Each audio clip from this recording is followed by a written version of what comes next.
ونشهد أن لا إله إلا الله وحده لا شريك له الذي لا ضد له ولا ند له ولا مثل له ولا مثيل له. ونشهد أن سيدنا وسندنا وحبيبنا وحبيب ربنا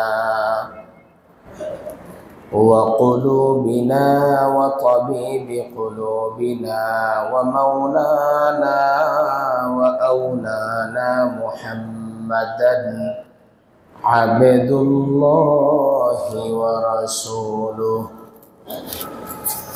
الذي أرسله بالحق بشيرا ونذيرا وداعيا إلى الله بإذنه وسراجا وقمرا منيرا. أما بعد فأعوذ بالله من الشيطان الرجيم. بسم الله الرحمن الرحيم. ولله على الناس حج البيت من استطاع إليه سبيلا ومن كفر فإن الله غني عن العالمين. آمنت بالله صدق الله مولانا العظيم وصدق رسوله النبي الأمي الكريم ونحن على ذلك لمن الشاهدين والشاكرين والذاكرين والحمد لله رب العالمين. সকলেই মুহাব্বতের সাথে দুরূদ ইব্রাহিম পড়ি। اللهم صل على محمد وعلى آل محمد كما صليت على إبراهيم وعلى آل إبراهيم إنك حميد مجيد. اللهم بارك على محمد وعلى آل محمد كما باركت على إبراهيم وعلى آل إبراهيم إنك حميد مجيد. سبحانك لا علم لنا إلا ما علمتنا إنك أنت العليم الحكيم. الحمد لله মহান রবের আলিশান মাকামে অসংখ্য অগণিত শুকরিয়া সুজুদ জ্ঞাপন করছি যে রব আমাদেরকে সালাতুল জুমা আদায় করার উদ্দেশ্যে মসজিদে সমবেত হওয়ার তৌফিক দান করেছেন। এই জন্য দিল থেকে কালিমাত শুকর পড়ি, সকলেই বলি আলহামদুলিল্লাহ। রমাদানুল মুবারকের পরেই আল্লাহ রব্বুল আলামিনের পক্ষ থেকে অর্পিত একটি ফরজ বিধান আমাদের উপরে অর্পণ হয়, সেটি হলো বাইতুল্লাহর হজ করা। আল্লাহ রব্বুল আলামিন ইসলামের ভিত্তি যে 5টি জিনিসের উপরে রেখেছেন, এই 5টি জিনিসের মধ্যে একটি হলো হজ। হজ একটি ফরজ বিধান। আল্লাহ রব্বুল আলামিনের পক্ষ থেকে আল্লাহ পাক তার বান্দাদের উপরে এই হজের বিধানকে ফরজ করেছেন। যেহেতু কয়েকদিন পরেই হজের ফ্লাইট শুরু হয়ে যাবে, যারা এই বছর হজ করার নিয়ত করেছেন, হজে যাবেন, আল্লাহ রব্বুল আলামিন যাতে প্রত্যেককেই হজ্জে মাবরুর মকবুল নসিব করেন এবং সেই সাথে আল্লাহ তাআলা উপস্থিত এখানে আমাদের প্রত্যেককেই, যারা মাইকের আওয়াজ শুনতেছেন, প্রত্যেককেই আল্লাহ রব্বুল আলামিন তার বাইতুল্লাহর হজের জন্য কবুল করুন। হজ হলো এমন ইবাদত, যেই ইবাদতের জন্য সামর্থ্যের প্রয়োজন,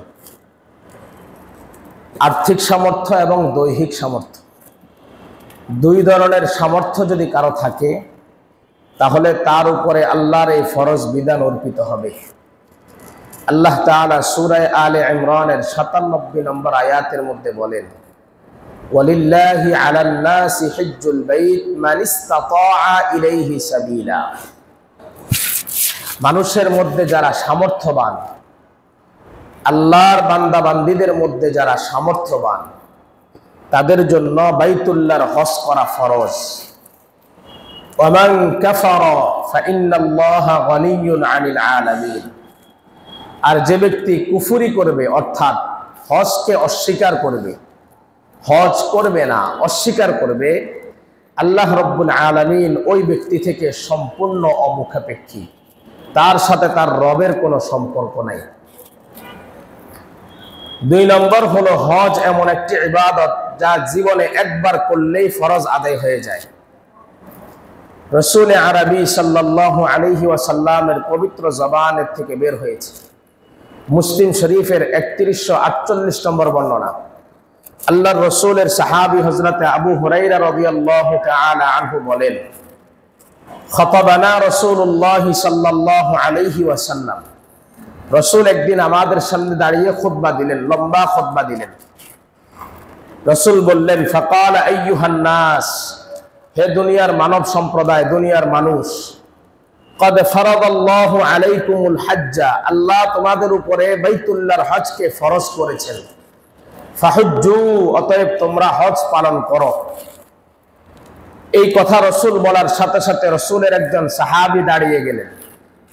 দাঁড়িয়ে রাসূলকে বললেন, আরজুলুন কুল্লা আমিন ইয়া রাসূলুল্লাহ, ওগো আল্লাহর নবী, আমাদের উপরে কি প্রত্যেক বছরেই বাইতুল্লাহর হজ করা ফরজ?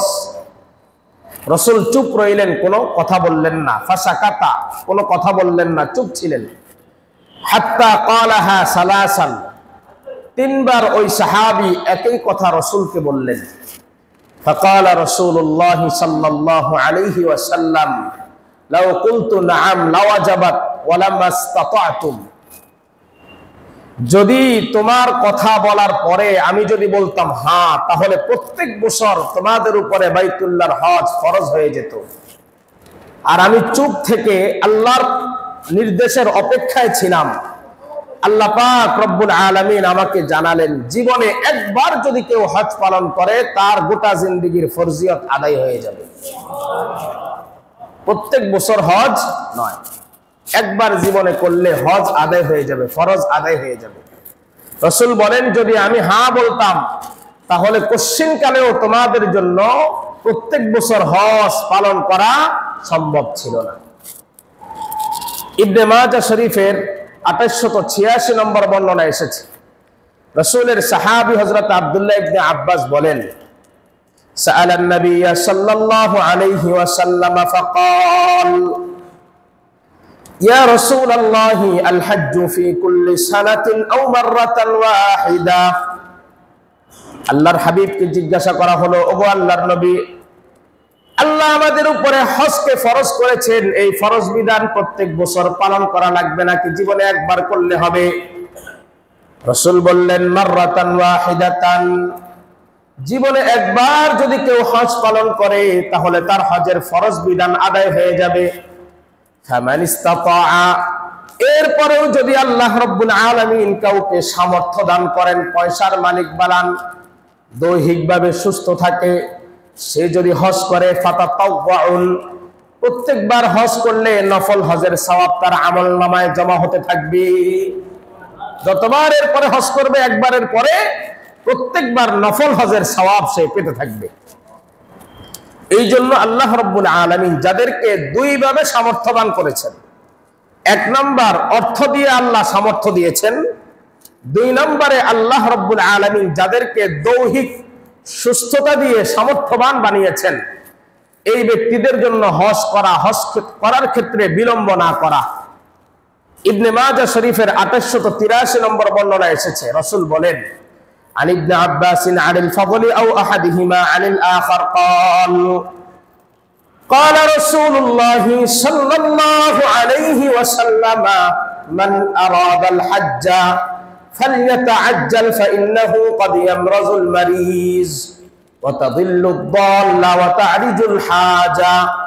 আব্দুল্লাহ ইবনে আব্বাস বলেন, আল্লাহর হাবিব মুহাম্মদ আরবি সাল্লাল্লাহু আলাইহি ওয়াসাল্লামকে হজ ফরজ হওয়ার পরে বিলম্ব কেন করে এই ব্যক্তি সম্পর্কে জিজ্ঞাসা করা হয়েছে। রাসূল বললেন, ফালিয়াতাআজ্জাল, দ্রুত দ্রুত তোমরা হজ করে ফেলো, ফাইন্নাহু ক্বাদ ইয়ামরাজুল মারিজ, আজকে তুমি সুস্থ আছো, আগামীকাল হয়তোবা অসুস্থ হয়ে যাবে। রাসূল বললেন, আজকে তুমি সুস্থ, আগামীকালকে হয়তোবা অসুস্থ হয়ে যাবে। ওয়াতাবিল্লুদ দাল্লাহ, আজকে তোমার কাছে সম্পদ আছে, আগামীকাল ওই সম্পদ নাও থাকতে পারে, সম্পদ তোমার শেষ হয়ে যেতে পারে। ওয়াতারিদুল হাজা, অথবা এমন কোন প্রয়োজন তোমার সামনে এসে দাঁড়িয়ে যাবে যে প্রয়োজনকে উপেক্ষা করে তুমি হজ করতে যেতে পারবে না। এই জন্য আল্লাহ তোমাকে যেদিন সামর্থ্যবান করেছেন ওই বছরই তুমি হজ করে ফেলো। কারণ হজ হলো এমন এক ফরজ বিধান, যেই ফরজটা মানুষের উপরে একবার ফরজ হয়ে যাওয়ার পরে সে যদি ফকিরও হয়ে যায়, ওই ফরজ তার মাথার উপরে ঝুলে থাকবে, ফরজটা তার মাথার উপরে থেকে যাবে। ওই ফরজ বিধান আদায় না করার আগ পর্যন্ত তার কাছে কি অর্থ আছে না নাই এটা আর শরীয়ত দেখবে না, কারণ এক সময় তুমি পয়সার মালিক ছিলে, এই জন্য ওই সময় তোমাকে হজ করা দরকার ছিল, করো নাই, এই ফরজ বিধান মাথার উপরে থেকে যাবে। এই জন্য সহিহ তারগীব ওয়া তারহিবের মধ্যে হযরত আব্দুল্লাহ ইবনে আব্বাস বলেন, তাআজ্জালু ইলাল হজ, দ্রুত হজ করো, ইয়ানি আল ফারিযা, তোমার জীবনে তোমার মাথার উপরে যে আল্লাহ ফরজ করে দিয়েছেন এই ফরজ বিধানকে দ্রুত দ্রুত আদায় করো। সহিহ ইবনে হিব্বানের মধ্যে রওয়ায়াত এসেছে, হযরতে আবু সাঈদ খুদরি রাদিয়াল্লাহু তাআলা আনহু বলেন, আন্নার রাসূল সাল্লাল্লাহু আলাইহি ওয়াসাল্লাম قال قال الله سبحانه وتعالى إن عبدا صححت له جسمه ووسعت عليه في المعيشة يمزي عليه 5 أعوام لا يفد إلي لمحروم। আল্লাহর হাবিব মুহাম্মদ আরবি সাল্লাল্লাহু আলাইহি ওয়াসাল্লাম বলেন, আল্লাহ রাব্বুল আলামিন নিজে বলেছেন, আমি আমার কোন বান্দাকে দৈহিক সুস্থতা দিয়েছি, অর্থ সম্পদের মালিক বানিয়েছি, তারপরও 5 বছর পর্যন্ত অপেক্ষা করে দেখলাম সে হজ করে না। রাসূল বলেন, আল্লাহ নিজে বলছেন, 5 বছর আমি ওই বান্দার দিকে তাকিয়েছি, তাকে দেখলাম সে হজ করতেছে না। 5 বছর পর্যন্ত অপেক্ষা করার পরে সে হজ করে না। এরপরে আল্লাহ বলেন, ওই ব্যক্তি সম্পর্কে আল্লাহর ছোট্ট একটা ঘোষণা। আল্লাহ কি বলে, ইয়াফিদু ইলাইয়া লা মাহরুম, আমার রহমত থেকে বঞ্চিত ব্যক্তিদের তালিকায় আমি তার নামটা উঠিয়ে দিই। কয় বছর অপেক্ষা করছে? 5 বছর পর্যন্ত অর্থ সম্পদের মালিক, দৈহিক সুস্থ সবল আছে, এরপরও সে হজ করে না। বিলম্ব করতে কেন নিষেধ করা হয়েছে? হাদিসে পাকের বর্ণনা এসেছে, সহিহ ইবনে খুজাইমার মধ্যে এসেছে 2506 নম্বর বর্ণনা। আব্দুল্লাহ ইবনে উমর বলেন, ইসতামিউ বিহাদাল বাইতি ফাকাদ হুদিমা মাররাতাইন ওয়া ইরফাউ ফিস সালিসা। আল্লাহর হাবিব বলেন, আল্লাহ রাব্বুল আলামিন বাইতুল্লাহকে 2 বার দুনিয়ার জমিন থেকে ধ্বংস করে দিয়েছিলেন। নূহ আলাইহিস সালাতু ওয়াস সালামের প্লাবনের সময় ধ্বংস হয়ে গিয়েছে, আদম আলাইহিস সালাতু ওয়াস সালামের সময় এসে খুঁজে বের করা লেগেছে, 2 বার ধ্বংস হয়ে গিয়েছে বাইতুল্লাহ দুনিয়ার জমিন থেকে। আরেকবার বাইতুল্লাহকে আল্লাহ রাব্বুল আলামিন দুনিয়ার জমিন থেকে উঠায়া নেবেন, ওই সময় আর হজ করার জন্য বাইতুল্লাহ পাওয়া যাবে না। কিয়ামত কখন চলে আসে বলা যায় না, অতএব দ্রুত দ্রুত হজ করে ফেলো। এখন আমাদের সমাজে কিছু মানুষ আছে অতি সুফি কিছু মানুষ আছে, তার মধ্যে এক শ্রেণীর মানুষ আছে, তারা বলে যে হজে যাব, হজ ধরে রাখতে পারবো কিনা, হজ ধরে রাখতে পারবো কিনা। এক আল্লাহর বান্দা গত দু চার দিন আগে আমার সাথে হজের বিষয়ে পরামর্শ করতে আসছে। সে হজে যাবে, মাসলা মাসাইল জানবে। তো বলতেছে আমি আমার স্ত্রীকে হজে নিয়ে যেতে চাই আমার সাথে, কিন্তু সে বলতেছে আমি হজ ধরে রাখতে পারবো না, আমি তোমার সাথে হজে যাব না। হজ ধরে রাখতে পারবে না, কত বড় ধোঁকা শয়তানের। হজ ধরে রাখতে পারবে না, এই জন্য হজে যাবে না, এটা এক ধোঁকা, অতি সুফিয়েরা। আরেক প্রকার মানুষ আছে সন্ন্যাসী, হজ করে কি হবে, মানে সন্ন্যাস জীবন যাপন করবে, সন্ন্যাস জীবন যাপন করবে। হজ করার দরকার কি, হজে যাব, আল্লাহ রসুলের জমিন আমি আমার পা দিয়ে পাড়াবো, এর চেয়ে বড় সুফি। এরকম অনেক সুফি আছে, এরা হজ করে না।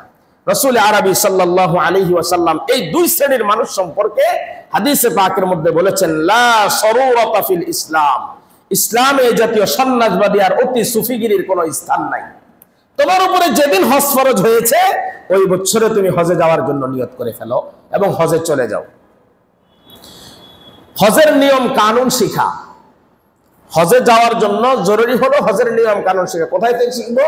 আল্লাহ রসুল সাল্লাল্লাহু আলাইহি ওয়াসাল্লাম বলেন, হযরতে আবু যুবাইর নামক একজন বড় তাবিঈ ছিলেন, তিনি বলেন আমি রসুলের সাহাবী আব্দুল্লাহ ইবনে জাবির ইবনে আব্দুল্লাহ থেকে আমি বলতে শুনেছি উনাকে, তিনি বলেন ইয়াকুলু রাআইতু রাসূলুল্লাহি সাল্লাল্লাহু আলাইহি ওয়াসাল্লাম ইয়ারমিল জামারাতা ওয়া হুয়া আলা বাঈরিহি, আল্লাহর রাসূল হজের সময় জামারার মধ্যে পাথর নিক্ষেপ করতে গিয়েছেন। ওই সময় রাসূল তার উটনির উপরে ছিলেন। রাসূল সাহাবাদের উদ্দেশ্যে বললেন, ইয়া আইয়ুহান নাস খুযু মানাসিকাকুম, তোমরা হজের বিধানগুলো ভালো করে শিখে নাও। ফা ইন্নী লা আদরি লাআল্লি লা আহজ্জু বা'দা আমী হাযা, আমার মনে হয় আগামী বছর আমি আর তোমাদের সাথে হজ পালন করতে পারবো না। ওই বছরে রাসূল ইন্তেকাল করলেন। আমার পক্ষে আগামী বছর তোমাদের সাথে হয়তো বা হজ পালন করা সম্ভব হবে না, অতএব আমি দুনিয়াতে থাকাকালীন সময়ে দ্রুত তোমরা হজের বিধানগুলো শিখে নাও। কারণ হজ এমন এক বিধান, ইমামে আজম ইমাম আবু হানিফা রাহিমাহুল্লাহু তাআলা হজের মাসালার জন্য কিতাব লিখছেন। কিতাব লেখার পরে ইমামে আজম হজ করার জন্য বাইতুল্লাহ গেছে। বাইতুল্লাহ যাওয়ার পরে মাথা যখন হলক করার মাসালা আসছে, মাথা মুন্ডাবে, মাথা মুন্ডানোর মাসালা হলো কিবলামুখী, অর্থাৎ বাইতুল্লাহর দিকে মুখ করে বসে ডান দিক থেকে মাথার চুল মুন্ডানো, এটা সুন্নত। তিনি কিতাবের মধ্যে লিখছেন, গেছেন নাপিতের কাছে, মাথা মুন্ডাবে, যায়া বাইতুল্লাহর দিকে কিবলামুখ না করে ভিন্ন দিকে বসছেন এবং বাম সাইডটা আগে দিছেন। কে দিছেন? ইমামে আজম আবু হানিফা রাহিমাহুল্লাহু তাআলা। ওই নাপিত বলতেছে, আমি ইমামে আজমের কিতাবের মধ্যে পড়ছি বাইতুল্লাহর দিকে মুখ থাকতে হবে, ডান দিক থেকে হলক করতে হবে, আপনি সুন্নত তরিকার খেলাফ কেন করছেন? ইমামে আজম বলছে, কিতাব তো আমি লিখছি, সেই কিতাব আমি লেখার পরে ওটার আমল আমার পর্যন্ত আমি আনতে পারি নাই, তার মানে বুঝে দেখো হজের প্রত্যেকটা মাসআলা কত কঠিন, কত কঠিন হজের প্রত্যেকটা মাসআলা। এই জন্য খুব গুরুত্ব সহকারে হজের মাসআলা শিখা, এটা প্রত্যেক মুসলমানের ঈমানি দায়িত্ব। যারা হজে যাওয়ার নিয়ত করেছেন এখন থেকেই, তাদের জন্য তিনটা কাজ নিষেধ। সূরা বাকারার 197 নম্বর আয়াতে এসেছে, আল্লাহ বলেন, ফামান ফারাদা ফীহিন্নাল হাজ্জা ফালা রাফাতা ওয়ালা ফুসুকা ওয়ালা জিদালা ফিল হজ। হজের মাসসমূহে আল্লাহ যাদের উপরে হজ ফরজ করেছেন, তোমরা যারা নিজেদের উপরে হজকে ফরজ করে নিলে, হজ করবে নিয়ত করেছ, তাদের জন্য হজের সময় অশ্লীল কাজ, পাপ কাজ এবং ঝগড়া বিবাদ করা বৈধ নয়। যারা হজে যাওয়ার নিয়ত করেছেন তারা কোন ধরনের হজ করবেন এই বিষয়ে হজ তিন প্রকার, হজ্জে ইফরাদ, হজ্জে তামাত্তু, হজ্জে কিরান। তিন ধরনের হজ, হজ্জে ইফরাদ, হজ্জে কিরান, হজ্জে তামাত্তু, এই তিন ধরনের হজ। হজ্জে ইফরাদ হলো শুধুমাত্র হজের ইহরাম বেঁধে যাবে, আর হজ্জে কিরান হলো এক ইহরামের মধ্যেই উমরা এবং হজ দুইটা সম্পাদন করবে, মাঝখানে ইহরাম খুলবে না। আরেকটা হলো হজ্জে তামাত্তু, অর্থাৎ আপনি যে ইহরামে গেলেন বাড়ি থেকে, এই ইহরামে গিয়ে উমরা করার পরে হালাল হয়ে যাবেন, এরপরে আবার হজের তারিখ আসার আগে ইহরাম করে হজের জন্য রওনা হবেন। এটাকে বলা হয় হজ্জে তামাত্তু। রাসূল আরবি সাল্লাল্লাহু আলাইহি ওয়াসাল্লামের প্রিয়তমা স্ত্রী হযরত উম্মে সালামা রাদিয়াল্লাহু তাআলা আনহা বলেন, সামি'তু রাসূলুল্লাহ সাল্লাল্লাহু আলাইহি ওয়াসাল্লাম ইয়াকুল, আমি আল্লাহর হাবিব মুহাম্মদ আরবি সাল্লাল্লাহু আলাইহি ওয়াসাল্লামকে বলতে শুনেছি, তিনি বলেছেন, ইয়া আলা মুহাম্মদ, হে মুহাম্মদ সাল্লাল্লাহু আলাইহি ওয়াসাল্লামের পরিবারের সদস্যরা, মান হাজ্জা মিনকুম, তোমাদের মধ্যে যারা হজ করতে চায়, ফালইউহিল্লা বিউমরাতিন ফি হাজ্জাতিন, সে যাতে হজ্জে তামাত্তু করে, অর্থাৎ ইহরাম করে যাবে, ওই ইহরামে শুধু উমরা করবে, এরপরে হালাল হয়ে যাবে, আবার হজের সময় হজের জন্য আবার আলাদা করে ইহরাম বাঁধবে। এই হজ্জে তামাত্তু রাসূল বললেন উম্মতের জন্য উত্তম। হজ্জে তামাত্তু আমাদের দেশ থেকে যে সকল হাজী সাহেবরা যায় হজ্জে তামাত্তু করে। এখন এই হজ যারা করবেন আল্লাহ পাক তাদেরকে কি ফজিলত দান করবেন? হজ যারা করবেন তাদের কি ফজিলত? বুখারী শরীফের 1521 নম্বর বর্ণনা এসেছে, আল্লাহর রাসূল বলেন, মান হাজ্জা লিল্লাহি ফালাম ইয়ারফাস ওয়া লাম ইয়াফসুক রাজাআ কায়াউমি ওয়ালাদাতহু উম্মুহু।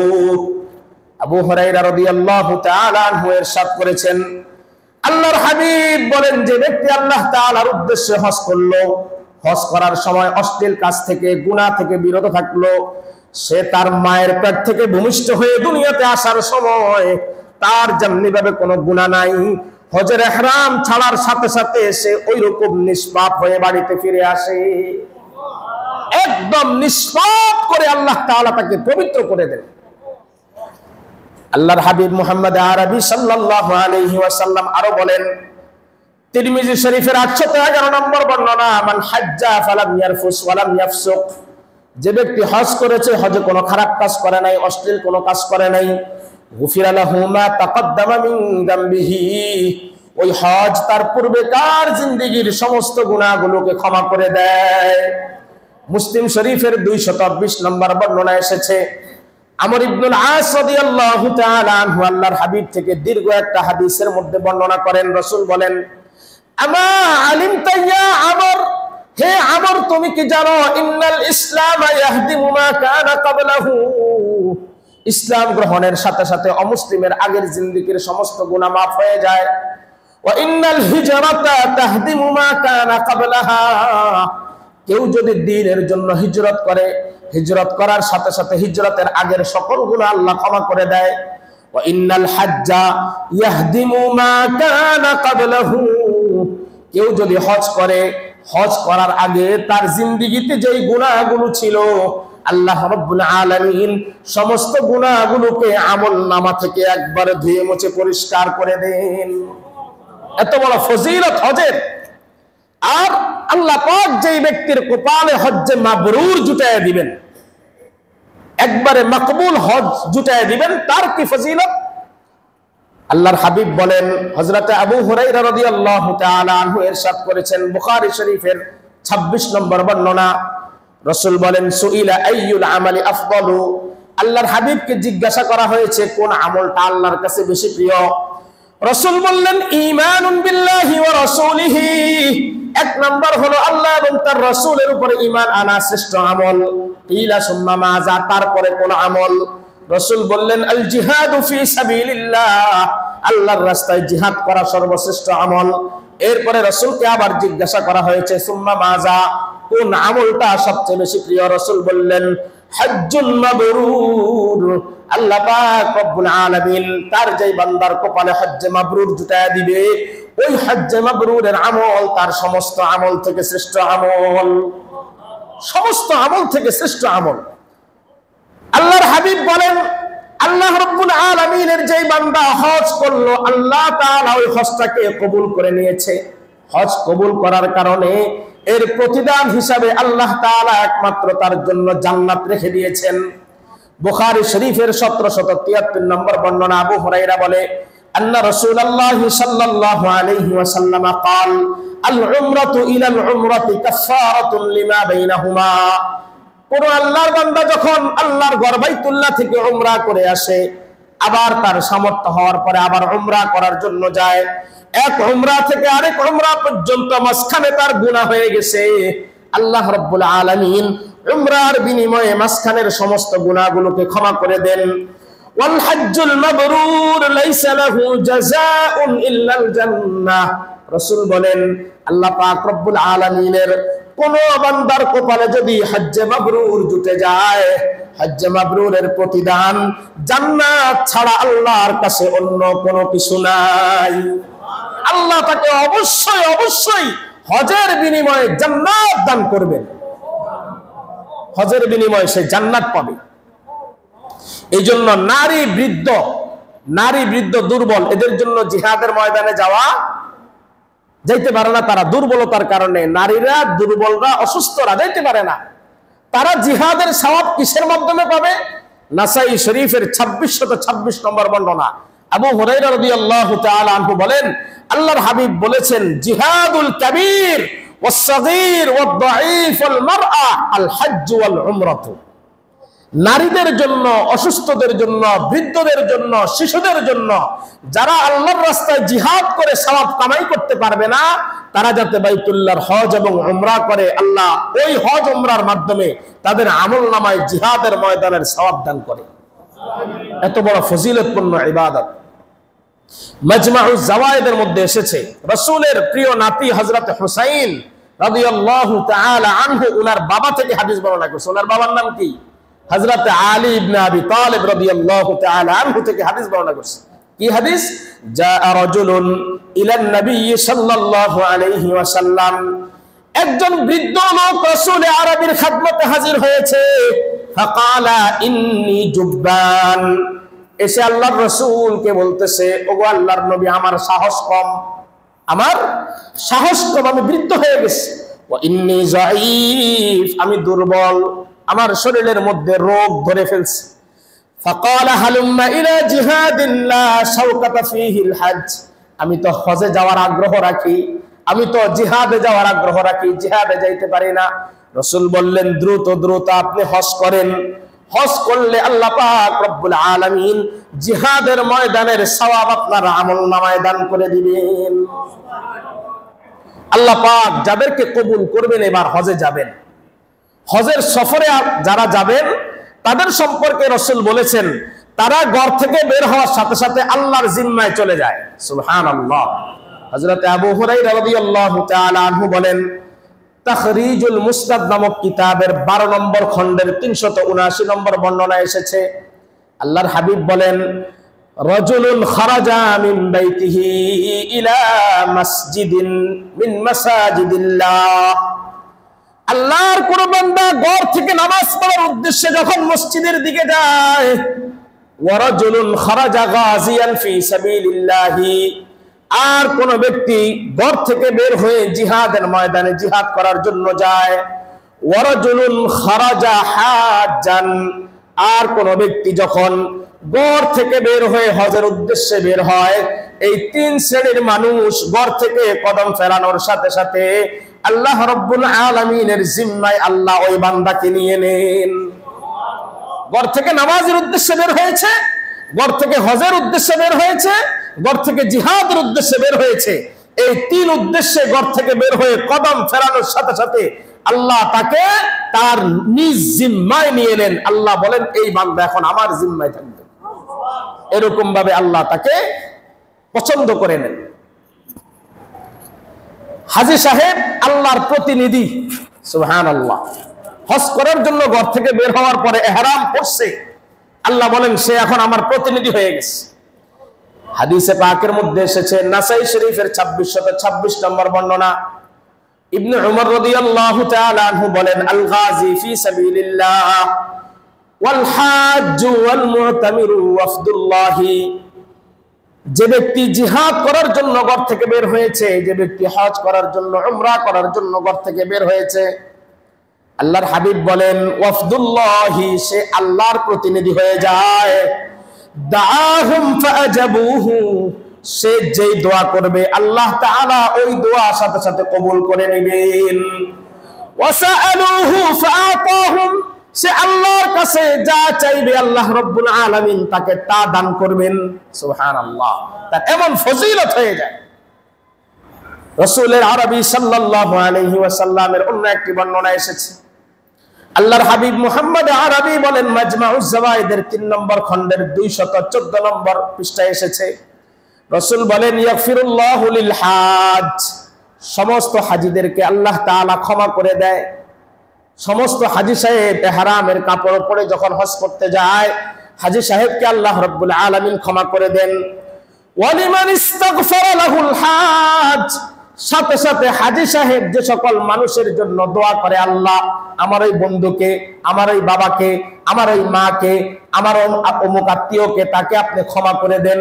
আল্লাহ রাব্বুল আলামিন হাজী সাহেবের কথা কানে আসার সাথে সাথে বান্দার ওই সকল চাহিত ব্যক্তির গুনাহগুলো ক্ষমা করে দেন, তাদের গুনাহ মাফ করা হয়। আল্লাহ পাক হাজী সাহেবকে এত বেশি পছন্দ করে, এত বেশি পছন্দ করে। এই জন্য হাজী সাহেব যারা বাইতুল্লাহর মেহমান হন, তাদের কাছে বেশি বেশি দোয়া চাওয়া সুন্নত। যারা বাইতুল্লাহর মেহমান হবেন, তাদের কাছে দোয়া চাওয়া সুন্নত, দোয়া চাওয়া তাদের কাছ থেকে। রাসূল আরবি সাল্লাল্লাহু আলাইহি ওয়াসাল্লামের অন্য একটা হাদিসের মধ্যে আছে, রাসূল বলেন, কোন ব্যক্তি যদি হজ করে, উমরা করে, আল্লাহ তাআলা দুনিয়াতে তার দারিদ্রতাকে দূর করে দিবেন।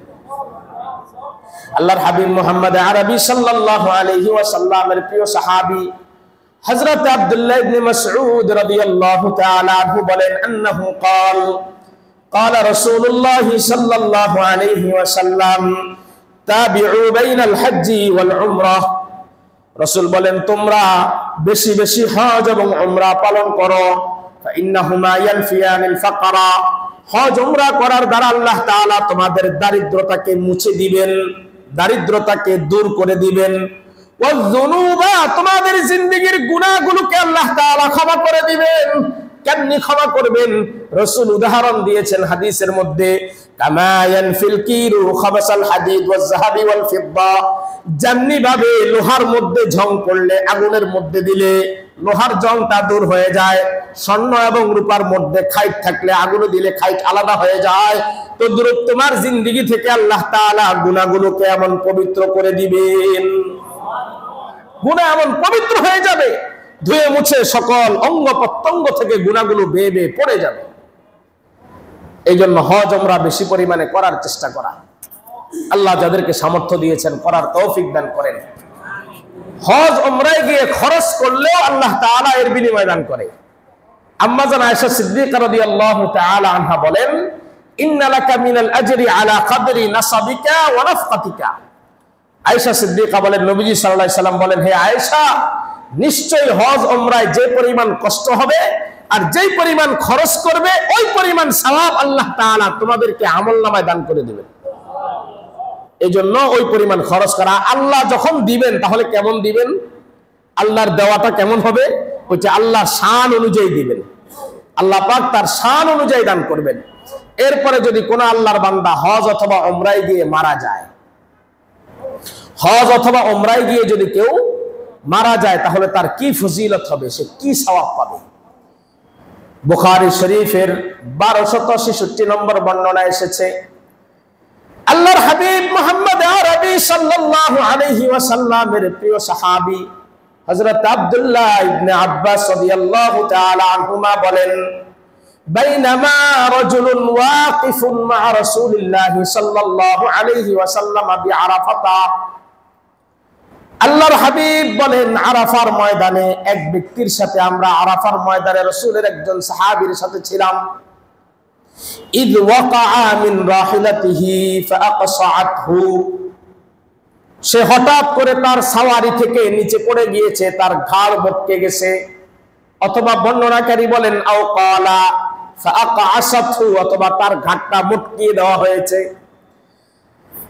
ওই সাহাবীর ইন্তেকাল হয়ে গেছে। আল্লাহর হাবিব মুহাম্মদ আরবি সাল্লাল্লাহু আলাইহি ওয়াসাল্লামের কাছে সাহাবীর লাশ নিয়ে আসা হলো। আরাফার ময়দানে রাসূল ইহরাম অবস্থায় সাহাবীর লাশ আনা হয়েছে। রাসূল বললেন, ইগসিলু বিমাইন ওয়া সিদরিন, তাকে গরম পানি এবং বরই পাতা দিয়ে গরম করা পানি দ্বারা গোসল দাও। ওয়া কাফিনুহু ফি সাওবাইন, তার শরীরের মধ্যে ইহরামের যেই দুই টুকরো কাপড় আছে ওই কাপড় দিয়ে তাকে কাফন দিয়ে দিবা, ইহরামের কাপড় দিয়ে কাফন দিবা। ওয়ালা তুখান্নিতুহু, তাকে কোনো খুশবু লাগাইবা না, কারণ ইহরাম অবস্থায় তার জন্য খুশবু ব্যবহার করা হারাম। সে যদিও মারা গিয়েছে তাকে কোনো খুশবু লাগাইবা না। ওয়ালা তুখাম্মিরু রাসাহু, কাফনের কাপড় দিয়ে তার মাথা ঢাকবা না, মাথা খোলা থাকবে। ফাইন্নাল্লাহা ইয়াবআসুহু ইয়াওমাল কিয়ামাতি মুলাব্বিয়ান, আল্লাহ রাব্বুল আলামিন তাকে হাসরের মাঠে তালবিয়া পড়াইতে পড়াইতে উঠাবেন। সে লাব্বাইক আল্লাহুম্মা লাব্বাইক বলতে বলতে তার কবর থেকে হাসরের মাঠে উঠবে। তাকে ওভাবেই রেখে দাও, সে ওভাবেই দুনিয়া থেকে বিদায় নিবে আর আল্লাহর সামনে ওভাবেই হাজির অবস্থায় উপস্থিত হবে। তার মানে সকল মানুষ হাসরের মাঠে উঠবে উলঙ্গ অবস্থায়, মানুষের শরীরে কোনো কি থাকবে না। হাজী সাহেবকে আল্লাহ রাব্বুল আলামিন উঠাবেন ইহরাম অবস্থায়। যে হজ করতে গিয়ে মারা গিয়েছে ইহরাম অবস্থায় ছিল, ওই ব্যক্তিকে আল্লাহ রাব্বুল আলামিন ইহরাম অবস্থায় উঠাবেন। সমগ্র হাসরবাসী উলঙ্গ অবস্থায় থাকবে। এই হাদিস দ্বারা বোঝা যায় ইহরামকারী ব্যক্তি তার ইহরাম সহ উঠবে, লাব্বাইক আল্লাহুম্মা লাব্বাইক বলতে বলতে উঠবে। আল্লাহ পাক কি পরিমাণ ফজিলত তাকে দান করেছেন। শুআবুল ঈমানের ৪১০০ হাদিস নাম্বার বর্ণনা এসেছে।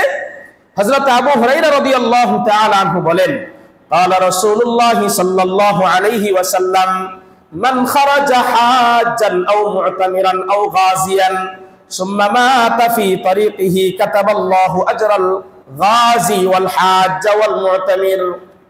আল্লাহর হাবিব বলেন, কোন আল্লাহর বান্দা ঘর থেকে হজ করার নিয়তে বের হয়েছে, অথবা উমরা করার নিয়তে ঘর থেকে বের হয়েছে, অথবা আল্লাহর রাস্তায় জিহাদ করবে এই নিয়তে ঘর থেকে বের হয়েছে, বের হওয়ার পরে পথিমধ্যে রাস্তায় তার ইন্তেকাল হয়ে গেছে। এরকম হয় না? অনেক হাজী সাহেবরা এয়ারপোর্টে গেছে, বিমানে এখনো ওঠেন নাই, ইহরাম অবস্থায় কি হয়ে গেছে? ইন্তেকাল হয়ে গেছে। ওই অবস্থায় তার ইন্তেকাল হয়ে গেছে। আল্লাহর হাবিব বলেন, ওই অবস্থায় ইন্তেকাল হওয়ার কারণে জিহাদের ময়দানে একজন মুজাহিদ যুদ্ধ করে যে সওয়াব পাবে, ওই সওয়াব ওই গাজীর আমলনামায় দেওয়া হবে। আর সকল হাজী সাহেবরা বাইতুল্লাহ গিয়ে, আরাফায় গিয়ে, মিনায় গিয়ে, মুজদালিফায় গিয়ে, জামারাতে গিয়ে যত সওয়াব পাবে হজ করার পরে মকবুল সেই হজের সওয়াব আল্লাহ অটোমেটিকলি তার আমলনামায় দান করে দিবে। সেগুলো এমনি পেয়ে যাবে, কোনো কষ্ট ছাড়া আল্লাহ পাক মকবুল হজের সওয়াব তার আমলনামায় দিবেন। আর মকবুল হজের সওয়াব কি? একটু আগে যদি মনে থাকে, মকবুল হজের সওয়াব হলো জান্নাত ছাড়া আর কিছুই নয়। মকবুল হজের সওয়াব জান্নাত ছাড়া আর কিছুই নয়। আল্লাহ পাক বলেন, মকবুল হজের সওয়াব আল্লাহর কাছে শুধুমাত্র জান্নাত, আর কিছুই না।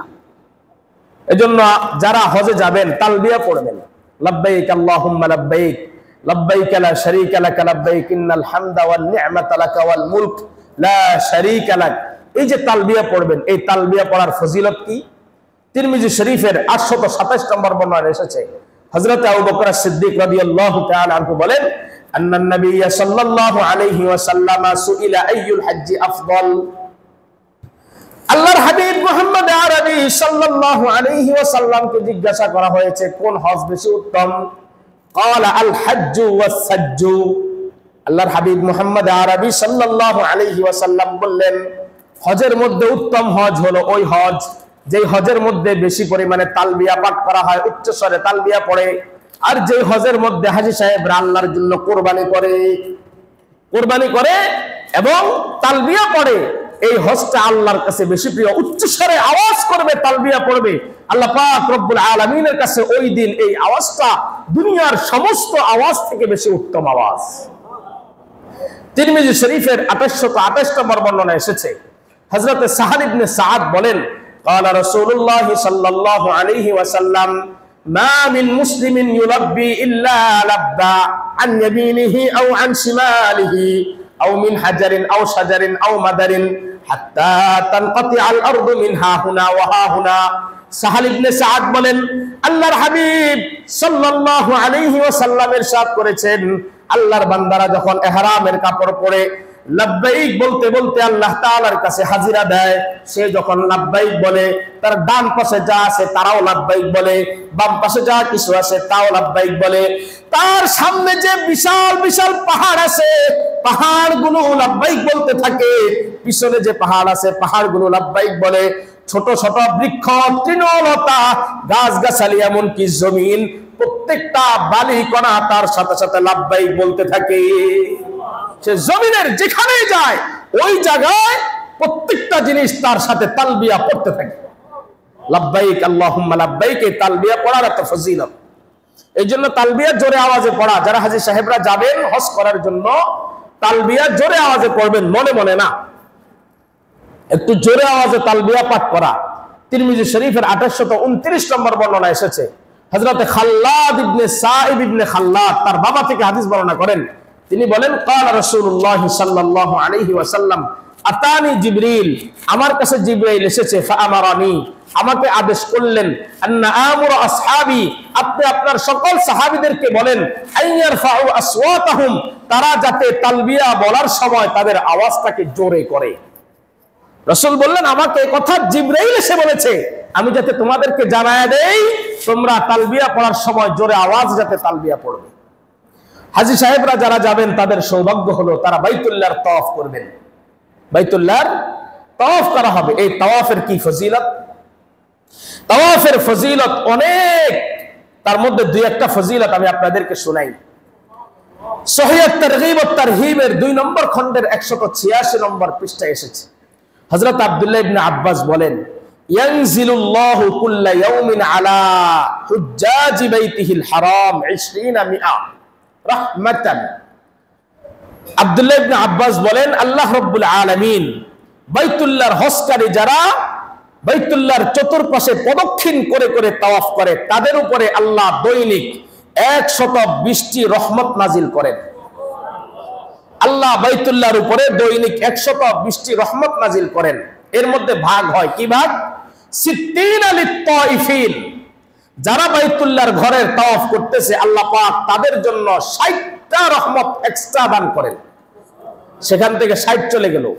ওয়া 40 লিল মুসাল্লিন, আর যারা সেখানে নামাজ আদায় করে তাদের জন্য 40টা রহমত। ওয়া 20 লিন নাজিরিন, আর যারা শুধু বাইতুল্লাহর দিকে তাকায়া থাকে তাদের জন্য আল্লাহ 20টা রহমত দান করেন। সুবহানাল্লাহ। তাহলে 120টাই কে পেয়ে যায়? একজন হাজী পেয়ে যায়। হাজী সাহেব তাওয়াফ করে, তাওয়াফেরটা পেয়ে গেল। সেখানে নামাজ পড়ে, নামাজেরটা পেয়ে গেল। হাজী সাহেব বাইতুল্লাহর দিকে চেয়ে থাকে, ওই রহমতটাও সে পেয়ে গেল। দৈনিক একজন হাজী সাহেব বাইতুল্লাহর তাওয়াফ করতে গিয়ে বাইতুল্লাহর ঘরের থেকেই 120টা রহমতের মালিক হয়ে যায়। এ হলো বাইতুল্লাহর ঘরের তাওয়াফের ফজিলত। হাজী সাহেবরা যারা বাইতুল্লাহর ঘরের দেখার জন্য যাবেন, সেখানে যাওয়ার পর আল্লাহ পাকের অলৌকিক নিদর্শন হজরে আসওয়াদকে চুমু দিবেন। হজরে আসওয়াদকে ইসলাম করবেন বা সরাসরি চুমু দিবেন। এই চুমু দেওয়ার কি ফজিলত!